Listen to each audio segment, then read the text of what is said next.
छत्तीसगढ़ के मुख्यमंत्री विष्णुदेव साय की अध्यक्षता में हो रही कैबिनेट की बैठक खत्म हो गई है। सीएम साय की अध्यक्षता में यह बैठक अटल नगर नवा रायपुर स्थित महानदी भवन मंत्रालय में हुई।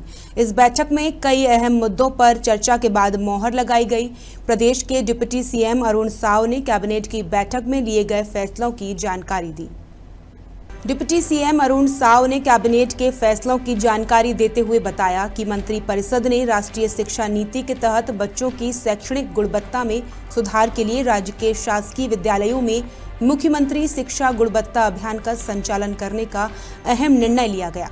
इस अभियान के अंतर्गत शिक्षा की गुणवत्ता सुधारने, पालक शिक्षक सहभागिता बढ़ाने और शैक्षणिक उपलब्धियों को उन्नत करने के लिए कई महत्वपूर्ण बिंदुओं पर विशेष फोकस किया जाएगा। स्कूल शिक्षा विभाग द्वारा अभियान के संबंध में विस्तृत दिशा निर्देश जारी किए जाएंगे। अभियान के तहत विद्यालयों का सामाजिक अंकेक्षण कर गुणवत्ता के आधार पर ग्रेडिंग की जाएगी। कमजोर शालाओं की नियमित मॉनिटरिंग विभिन्न विभागों के अधिकारियों और जनप्रतिनिधियों के माध्यम से सुनिश्चित की जाएगी। मॉडल शालाओं का चयन कर कमजोर शालाओं के शिक्षकों को वहां शैक्षणिक भ्रमण कराया जाएगा। पालक शिक्षक बैठकों के माध्यम से अभिभावकों की सक्रिय सहभागिता सुनिश्चित की जाएगी। विद्यार्थियों की शैक्षणिक उपलब्धियों में वृद्धि के लिए कक्षा शिक्षण प्रक्रियाओं में सुधार किया जाएगा। इसी के साथ मंत्रिपरिषद ने साहित्य और कला के क्षेत्र में राज्य के अर्थाभावग्रस्त कलाकारों और साहित्यकारों के लिए एक बड़ी राहत देने का निर्णय लिया है।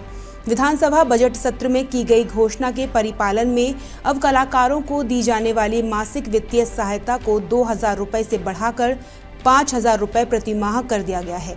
इसके लिए संस्कृति विभाग अंतर्गत संचालित वित्तीय सहायता योजना नियम 1986 में संशोधन के प्रस्ताव को मंत्रिपरिषद द्वारा अनुमोदन किया गया। इससे उन कलाकारों और साहित्यकारों को आर्थिक संबल मिलेगा जो आजीविका के लिए संघर्षरत हैं। यह योजना वर्ष 1986 में प्रारंभ की गई थी। तब न्यूनतम सहायता राशि 150 रुपये और अधिकतम 600 रुपये निर्धारित थी।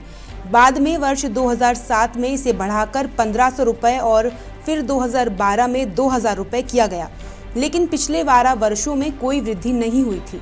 वर्तमान में राज्य में कुल 162 कलाकारों को यह पेंशन दी जा रही है।